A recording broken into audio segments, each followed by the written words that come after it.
What's up guys, my name's Brandon and today we're going to be unboxing the brand new 2020 iPad Air 4th generation. Now I will also be running through the setup process and comparing it to the 2020 iPad Pro and also just giving you my overall first impressions review. So as you might be able to tell from the box, you can see the little outline there. I did get the new sky blue color, but you can also get the iPad Air in space gray, silver, rose gold, and green. So all the colors are pretty light this year, but they do look nice. Let's go ahead and get into the unboxing of this iPad Air here. The box is not smaller, so of course the new iPhones, the iPhone 12 and iPhone 12 Pro, the boxes were significantly smaller this year, but the iPad Air box is pretty much the same, but at least we do have the pull tab right here that makes it a little bit easier, unlike the budget iPad from earlier this year. So let's go ahead and take this pull tab off right here.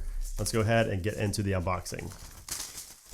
All right, so let's go ahead and take the top off right there. And you can see we have the iPad Air right away. If we flip it over, you can see we got that light blue color and it actually looks silver from this view. Of course, I didn't take this off yet. We're gonna take a look at what else is in the box, but it is a very light shade, as you can see, of blue. And of course it is called sky blue, so it's expected to be a lighter shade, but you can kind of see up there by the camera what the actual color is going to look like. But let's take a look at what else is inside of the box. So we have our Design by Apple in California pamphlet here with our 2 Apple stickers. So we do get 2 Apple stickers, the larger ones right there. And as you can see, we do get a USB-C power brick. So if you did pick up both an iPad Air and the new iPhone 12, you will have a power brick for that new iPhone 12. So that's nice to have. And then of course we do have the USB-C to Lightning cable right here. Actually USB-C to USB-C, sorry. So the iPad Air 4th generation does have a USB-C port down on the bottom and not a Lightning port, which is nice. So let's put everything back in the box and set this off to the side and take the wrapper off. So Apple definitely did not take the environmental approach to the iPad Air this year. It seems like it was just for the iPhone, or maybe they're just starting with the iPhone 12 because we still have plastic on this. And of course, we do still have the big packaging. And so Apple's definitely not taking the environmental approach with the iPad Air. So let's go ahead and peel this off and take a look at this sky blue color.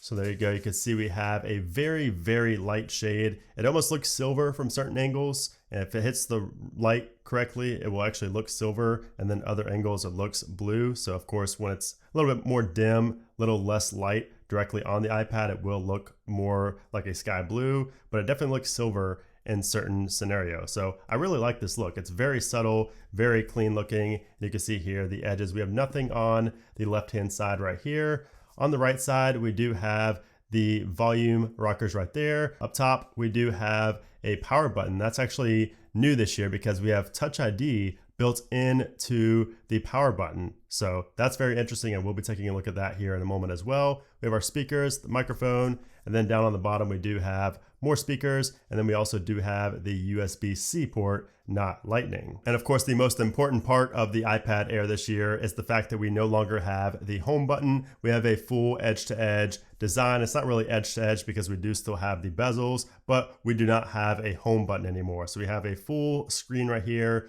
no home button. It no longer looks outdated. So let's go ahead and boot this guy on up. Now I did get the 64 gigabyte model and Wi-Fi only, and this costs just $599. This definitely looks like a device that's worth more than $599. But yeah, $599 for 64, then it goes up to $749 for 256. And then you can also add $130 if you want to add cellular on top of this. It could get up there if you do cellular, but for just the Wi-Fi only model, pretty fair prices this year for the iPad Air, especially with how powerful this thing is and the fact that it's compatible with the Magic Keyboard, the fact that it doesn't have the home button, and the fact that it has it's the first Apple device ever with Touch ID built into a power button. So a lot of great things going for the iPad Air this year. And for $599, that's a pretty great deal. And actually, before we go any further, I do want to just compare the iPad Air to the iPad Pro here. So this is my 2020 12.9 inch iPad Pro, and here is the 2020 iPad Air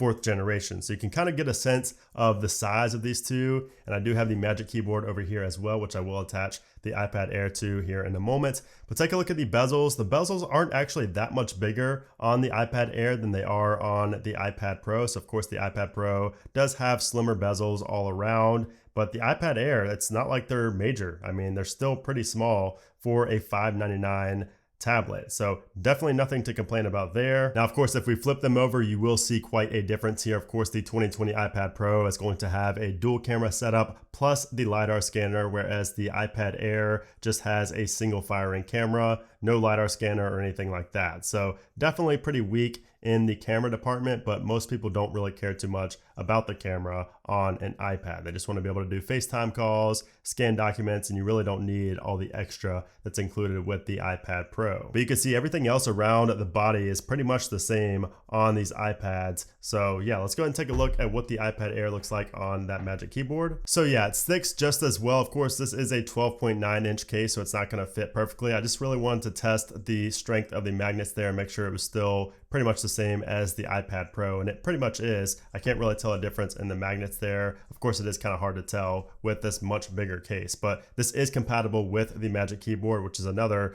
pretty big selling point because you can add that on there and it opens up a whole bunch of opportunities and just a whole new landscape for the iPad. That changed the game when I put that on my iPad Pro over there. And one other thing I want to mention too about this iPad Air is that it is just insanely light, like especially when I hold it compared to the iPad Pro. It's very light. I mean, it weighs just 1 pound. It's not called Air for no reason. It's just 1 pound. And of course, we do have that, 10.9-inch liquid retina display compared to the 12.9 as you saw earlier. So definitely a nice in the middle display, which I'm a fan of. So sometimes the 12.9 could be a little bit much. I never really complained about the 12.9, but I did not like the 10.2. I always wanted something a little bit bigger than 10.2. So this 10.9-inch liquid retina display is going to probably be perfect for a lot of people, myself included. And then we do also have the A14 Bionic chip inside of this iPad Air, which is the same chipset used in the iPhone 12 and iPhone 12 Pro. So it's going to be very, very fast. So also one thing, the only thing I really didn't mention around the body is that we do have a front-facing camera there. It's really nothing too exciting, but I just did not mention it. It is a 7-megapixel front camera, and also that's a 12-megapixel single firing on the back right there. So let's go ahead and go through this setup. I want to see how the Touch ID and the power button looks here. So let's go ahead and let's just do a setup manual. All right, so here we go. You can see it says Touch ID. We have a nice little animation there. Touch ID, use your fingerprint in place of your passcode or Apple ID password for purchases. And you can see right here, we have the little indicator showing us this is where Touch ID is. So we're gonna go ahead and continue. And I don't know if I should use my left finger or my right. I guess my right, since I'll be using it in both ways. So I'm just gonna do it like this. Lift my finger. Of course, we can also do multiple fingerprints as well. So I am going to do my left fingerprint as well once we get in there. So depending on the landscape of this. So it says cover top button completely. So this is very similar to Touch ID, of course, as expected. And now it says capture all of your fingerprint. Keep going to capture the edges of your print. So again, very similar to how the Touch ID is. So we're gonna go ahead and flip this around just to make it a little bit easier. So it seems like this is actually more. You have to do a little bit more work. It has to capture a little bit more of your fingerprint than regular Touch ID, like with the home button. So now we can go ahead and continue on that. So now it does say, another fingerprint there. So let's go back and read that. Add another fingerprint, rotate the iPad and enroll an additional fingerprint to easily unlock iPad with either hand. Okay, so perfect. So they thought about this in the setup process because that was the first thing I was thinking is that I would need to register 2 fingers. So I'm glad that Apple actually included this in the setup process. So I'm registering my left index finger now. I just registered my right one. We're gonna go ahead and go through this again. Again, it does take a little bit more work. It takes a little bit longer than the regular home button, I've noticed, but I guess that's kind of understandable. It's a much smaller sensor, so it's hard to capture all that information. So let's go ahead and click on continue. And we're not going to transfer apps or data right now. We're also going to skip through this. I just want to get to the home screen and see how it looks. We're going to run through these settings really fast. Let's go ahead and set that up later. We'll continue to use screen time, app analytics. I'm not going to share True Tone, which is always nice to have. We do also have dark mode. And you can see there, we are now on iPadOS 14 on the brand new 2020 iPad Air 4th generation. So of course we will have the widgets over here. Of course, we do not get the app library like we have on iOS 14, unfortunately. And it looks like the dock is a little bit smaller than it was on the iPad Pro the first time I booted that up, which is pretty interesting. Let's go and check out the wallpapers. We should have some new wallpapers here for the iPad Air. So if we go to stills, and you can see here we have these nice wallpapers right here. So I will add the blue, since I do have the blue color right here. We'll set that and go back to the home screen and see how that looks. So yeah, it looks a lot better than the wallpaper that Apple ships these with. So let's see, I'm very curious to see what version this is on as well. So let's go to our general software update. So we're not on 14.1. Let's see what we are on. So we're on iOS 14 or iPadOS 14.0. Wow, I don't even think I have any devices in my house right now on 14.0. So this thing's been in production. It's been, worked on for quite a while now, because it's been a couple of months since iOS 14 has been out. So definitely keep in mind that you will be doing a software update once you get your iPad Air. It's not a big one. It's about 500 megabytes, so it's nothing major, but just keep in mind that you will probably need to do a software update pretty shortly after getting, or at least you should do the software update pretty shortly after getting your iPad Air. So yeah, guys, I'm loving the iPad Air 4th generation so far. I love the color. I love the feel. It's extremely fluid. It's extremely fast. I do want to see just how fast it is though. So I do want to install the Geekbench test right here and just see what kind of results we get with Geekbench. All right, so I'm gonna go ahead and run the Geekbench test here on the 2020 iPad Air. You can see the results here from the 2020 iPad Pro. We got an 1124 and a 4634 on the single and multi-core right there. All right, and here are the scores from the iPad Air. So a 1584 and a 3881. So you can see there the single core is actually higher on the iPad Air, whereas the multi-core is higher on the iPad Pro. And that's likely due to the fact that we have 4 gigabytes of RAM on the iPad Air compared to 6 on the iPad Pro. And of course, the iPad Pro is just an absolute behemoth of a device. And we are also on iOS 14.0 compared to 14.2 here. So not a completely even test, but you can see the slight difference there in the scores. Obviously, the iPad Pro is forever going to be the king when it comes to gaming and things like that. But the iPad Air may actually outperform the iPad Pro in day-to-day tasks. So we'll have to wait and see on that. I will let you guys know in my full review. I do just want to run through some quick gaming here as well. I did pause those downloads while I did the Geekbench score, but I do just want to do some gaming just because I've done a lot of gaming on the iPad Pro. So I want to see how it compares on the iPad Air, both with the screen size and also just how smooth and how fluid it is with, extreme graphics on things like PUBG and Call of Duty. So after playing PUBG for about 20 to 25 minutes, I'm actually pretty surprised at how good the performance is for a $600 iPad. Now, of course, it's not quite as smooth, it's not quite as fluid and as powerful as something like the iPad Pro. So I still think that if you're going to be gaming a lot on your iPad, you definitely want to go with the iPad Pro over the iPad Air. However,